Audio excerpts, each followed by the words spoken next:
আজকে 5ই অক্টোবর 2025 সাল। দিনটা যদিও রোববার, আমি অত্যাধিক ব্যস্ত থাকি আমার ক্লাস নিয়ে দেশে বিদেশে বিভিন্ন জায়গায়। কিন্তু আজ অভাবনীয়ভাবে আমার অনেকগুলো ক্লাস বিভিন্ন রকম কারণের জন্য একসঙ্গে ক্যান্সেল হয়ে গেছে। পরীক্ষা পরীক্ষা বলতে আমি আরব দুনিয়াতে যে ক্লাসগুলো নিই, ইউএইতে, দুবাই হলো, কাতার হলো, বাহরিন হলো, আবুধাবি হলো, ওদের সব খোলা থাকে রোববার। রোববার দিন স্কুল যেতে হয়, রোববার দিন পরীক্ষা দিতে হয়, সব কিছু করতে হয়। দু একজন ছাত্র ছাত্রীর আজকে পরীক্ষা ছিল, বাকিরা পুজোতে অন্য জায়গায় গেছিলো, তারা ফিরে আসতে পারেনি, ট্রেনের টিকিট নেই, বাসের টিকিট 5 গুণ ভাড়া। সব মিলিয়ে ঝুলিয়ে শরীর খারাপ, কেউ অন্য বাড়িতে গেছে, অন্য জায়গায় বেড়াতে গেছে, নানা রকমের কারণে বেলা 12টা থেকে রাত 9:30 পর্যন্ত হঠাৎ দেখি আমি ফ্রি হয়ে গেছি। এতটা লম্বা সময় কোথাও না বেরিয়ে বাড়িতে বসে থাকাটা একেবারে মহাপাপ।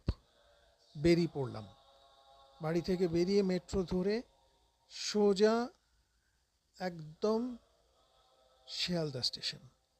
এখন তো সরাসরি আমার বাড়ির স্টপেজ রবীন্দ্র সরোবর থেকে স্প্ল্যানেডে মাঝে একটা ছোট্ট চেঞ্জ করে একদম সরাসরি শিয়ালদা চলে যাওয়া যায়। আমি সেই রুটেই গেলাম। আমার বাড়ির মেট্রো স্টেশন রবীন্দ্র সরোবর থেকে আর একেবারে শিয়ালদার প্ল্যাটফর্ম, মাঝে একটা চেঞ্জ, সব মিলিয়ে আমার সময় লাগলো মাত্র 29 মিনিট। সমস্ত রকম ভেদাভেদ ভুলে আমাদেরকে এই কথাটা মেনে নিতেই হবে যে এর থেকে ভালোভাবে, এর থেকে কম খরচে, এর থেকে আরামে, এর থেকে দ্রুত আর অন্য কোনো রকম যানবাহন নিয়ে যাওয়াটা সম্ভব নয়।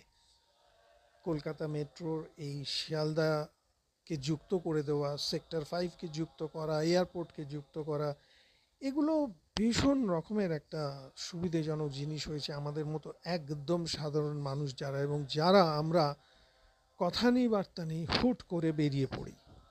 মেট্রোটা আমাদের খুবই কাজে লাগে। শিয়ালদা থেকে যাব বিড়া বলে একটা জায়গায়, একটা ছোট্ট জায়গা, শিয়ালদা বনগা লাইনে বিড়া পড়ে, দত্তপুকুরের পরে স্টেশন।